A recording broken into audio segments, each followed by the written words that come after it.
No computador, no celular, no caderno, em notinha fiscal. Não tem muito preferência não. Onde está na mão, dá para escrever, eu escrevo. Então, pessoal, boa tarde. Meu nome é André Amadeu. Eu sou escritor aqui de Nova Sintra. Já escrevo tem 7 anos e eu vou compartilhar para vocês um pouquinho da minha história. Eu comecei a escrever mais ou menos entre 2012 e 2013, no final do ensino médio. E essa ida minha para a escrita foi muito através de uma situação de tédio, de desconforto dentro da sala de aula que eu sempre gostei tanto. Eu sempre fui um aluno muito apaixonado com a educação de forma geral. Porém, estava numa fase em que estava desconfortável com o grupo ao qual eu fazia parte e não me sentia fazendo parte daquele grupo. E eu comecei a escrever meio que num tom de desabafo. E naquele momento foi a primeira vez em que eu escrevi sem ser algo de obrigação escolar.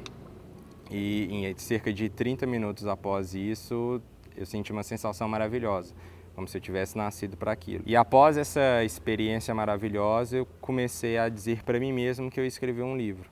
Meio em tom de brincadeira, afinal não fazia a menor ideia do que era escrever um livro, mas começou a se tornar uma prática cotidiana. Todos os dias ia lá, escrevia os desabafos, pensamentos, e em cerca de 6, 7 meses começou de fato a virar um livro, que as ideias começaram a pipocar na minha cabeça. E após uns 9 meses nasceu o meu primeiro livro, Incontrolável Coração, Desejo e Vingança, publicado em 2014, uma semana antes de eu completar os meus 18 anos.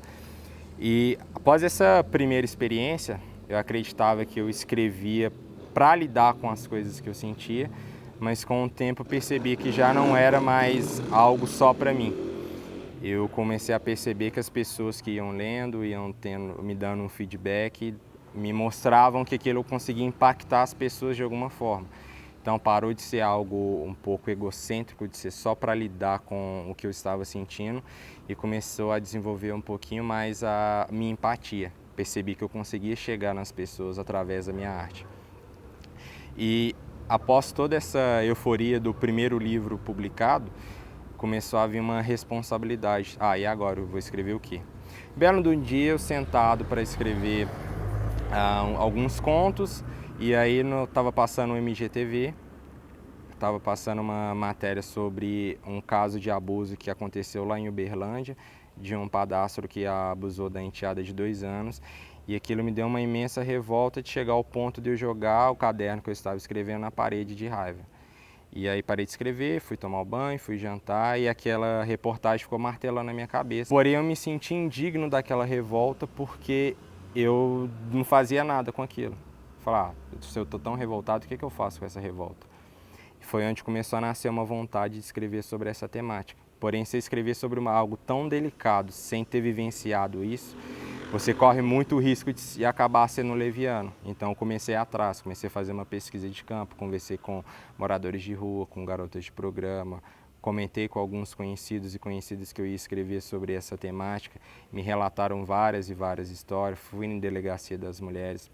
Então durante 8 meses fiz uma pesquisa de campo e após toda essa imersão nasceu o meu segundo livro, Morgana Não Gosta de Carinho, que acho que foi um divisor de águas na minha vida, porque foi através desse livro que eu comecei a me colocar mais no lugar do outro. Que às vezes a gente se veste muito da nossa armadura sentimental, achando que só a gente passa por algumas experiências, mas como você vai tentar ouvir o outro com um olhar mais humano, com um ouvido mais humano, você percebe que a nossa dor é muito pequena perto do que está aí de tão sujo no mundo. E de lá para cá nunca mais parei. E como as temáticas sociais sempre foram algo que me incomodou bastante, todas as mazelas sociais, eu comecei a ter várias e várias ideias, mas não caberia em um único livro. E para mim colocar todas essas ideias em práticas, eu teria que escrever uns 200 livros, o que seria inviável. Foi onde eu descobri uma outra forma de narrar as histórias, através de crônicas e contos. Então, às vezes, de repente, eu ia escrever sobre um abuso, escrevi um conto a respeito disso. Escrever sobre crime, escrevi um conto a respeito disso. E nesse junta-junta, durante 2 anos escrevendo contos, nasceu meu terceiro livro, que foi publicado recentemente, agora em junho de 2020, O que assusta não é a morte, é a forma de morrer, que é uma coletânea de contos que narra bastante algumas experiências aqui da nossa comunidade e da periferia de forma geral. Assim, eu sempre tive contato com a literatura, tive contato com a música, principalmente o rap, que sempre me deram um norte. Mas quando eu ia para a literatura que eu consumia, eu não me sentia representado. Eu não sentia que alguém que passava pelas mesmas coisas que eu passei, pelas mesmas coisas das pessoas que eu amava passavam, eu não sentia, eu não via e não enxergava pessoas que tinham essa mesma bagagem de experiência, narrando e contando através da literatura. Não só escrever sobre o cotidiano das pessoas que me cercam, mas de uma forma em que eu consiga deixar pelo menos uma sementinha dentro dessa pessoa. Porque eu acho que a gente já tem um cotidiano bem massacrante, quem convive na comunidade sabe como que é. Por mais assim que às vezes é dito e vendido só uma ideia de uma comunidade miserável, mas não é isso, de uma comunidade onde só haja o crime, onde isso é a minoria. Só que a arte se faz fundamental porque às vezes ela cumpre um papel que o Estado muitas vezes não cumpre. Desde que eu comecei a escrever, eu passei desde a fase em que eu achava que eu escrevia só para mim, que eu escrevia para todo mundo, e eu cheguei num ponto que eu acho que a minha escrita ela visa muito mais uma conexão humana. E minha principal missão dentro da minha escrita é humanizar as pessoas. Porque eu acho também que se a arte não tiver esse papel de humanizar as pessoas, não serve enquanto arte. E quando eu digo humanizar, é tornar mais empática, é despertar raiva, é despertar amor, é despertar indignação, porque tudo isso parte de uma condição de ser humano. Então, basicamente é isso. Minha arte é para humanizar as pessoas. Minhas referências literárias: Ferrez, Eduardo Tadeu, Derek Carvalho, Sérgio Vaz, e dentro da música eu também tenho algumas referências. Eduardo de Facção Central, o Reinaldo Dia 286, o Radical T de Retrato Radical, Daniel Ordem Própria, Emicida, entre alguns outros, que eu acho que a galera do rap de forma geral impactou bastante em toda a minha obra e também nos caminhos que eu segui durante a minha vida inteira. Embora eu tenha outra atividade enquanto personal trainer, mas eu não me imagino fazendo num cenário em que eu não esteja escrevendo. Então, por exemplo, esse ano mesmo de 2020, durante a pandemia, que ainda não acabou, eu escrevi mais 2 livros, já tenho algumas ideias para alguns próximos e eu não pretendo parar de escrever, não. Eu acho assim que, embora já tenham 7 anos que eu comecei a escrever, mas 7 anos dentro de uma carreira literária é como se fosse 7 dias. Então eu sinto que eu estou só no começo e vou continuar escrevendo. Então, a primeira coisa que eu fiz quando eu comecei a... Porque assim, antes de eu começar a querer escrever um livro, eu só comecei a escrever. Na hora que eu comecei a sentir, isso aqui vai virar um livro, eu quero que isso vire um livro, eu comecei a conversar com alguns professores sobre isso, porque eu não fazia a menor ideia de como publicar um livro, não fazia a menor ideia do que era transformar o que eu escrevi num caderno de folha rasgada em um livro. E fui atrás dos meus professores de português, porque na minha cabeça, português, literatura, então eles vão saber me orientar. Mas eles também não tinham esse conhecimento. Então, assim, me deram muito apoio, mas não conseguiram me mostrar o caminho, mas eu consegui buscar isso de outras formas. Eu transito um pouco entre escrever para mim, escrever para um público, mas um cuidado que eu tomo o tempo inteiro é de tentar passar o máximo de realidade, de verdade possível. Mesmo que às vezes, por exemplo, no meu segundo livro eu escrevi da perspectiva de primeira pessoa sobre o abuso sexual infantil, ao qual eu não vivenciei. Mas eu acho que se a gente exercitar um pouquinho a empatia, a gente consegue alcançar isso de se colocar no lugar do outro nesse sentido. Então, quando eu vou escrever, eu escrevo para mim, mas pensando em para quem, em com quem e de quem eu estou escrevendo. Então acaba que faz essa junção. Tanto eu escrevo para o André, porque são coisas que eu gostaria de ler e às vezes eu não encontro em outros trabalhos.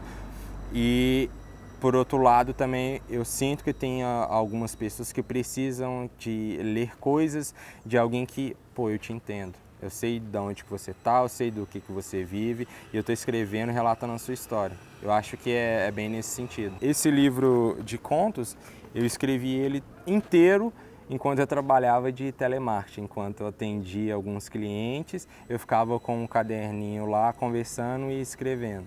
Porque é um trabalho extremamente tedioso, e respeito e minhas condolências para quem ainda trabalha. Espero que em breve vocês consigam ter uma oportunidade melhor, sabendo da importância do trabalho de vocês. E assim, esse livro inteiro eu escrevi enquanto conversava com os clientes, enquanto meu coordenador me xingava o tempo inteiro, mas no final deu tudo certo. A primeira coisa que você tem acesso não é a cultura, não é a arte, não é a literatura. Você tem acesso a drogas, você tem acesso a crimes, você tem acesso à violência. E aí meio que acaba que essa galera mais jovem começa a naturalizar isso. Acha que o caminho, a solução e a vida é aquilo.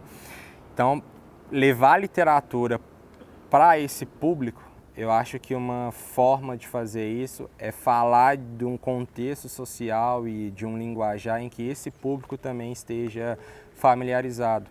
Então, quando eu começo a retratar sobre criminalidade, quando eu começo a falar sobre algumas questões de violência que esses jovens vivenciam no seu dia a dia, eu também torno a minha literatura algo mais próximo. Então, acho que um caminho para fazer com que esses jovens que estão nesse contexto consumam mais literatura é produzir uma literatura que tenha a ver com as vivências dele, para que essas vivências se transformem. Então, galera, eu acho assim, vocês estão numa fase que eu também passei por essa fase. Eu também estive na posição de vocês, em que parece que tudo é impossível e que as escolhas que a gente tem são aquelas que vão dar resultado mais de imediato. Mas esses resultados imediatos muitas vezes também vêm com consequências imediatas e às vezes a gente não está preparado para lidar com essas consequências. Então sonhem bastante, acredite nos sonhos de vocês, porque vocês vão ouvir muitos nãos, mas enquanto vocês tiverem um sim na cabeça, vocês vão ter força para continuar lutando em prol daquilo que vocês acreditem. E não deixem que ninguém, sendo família, amigo, conhecido, estranho, estrangeiro, enfim, não deixe que ninguém faça com que você desacredite de você. Porque enquanto você acreditar, tudo é possível. A mensagem que eu queria deixar é essa. Que tem que ser contorcionista pra poder se colocar, e até um pouco palhaço pra rir quando alguém falar que seu caminho é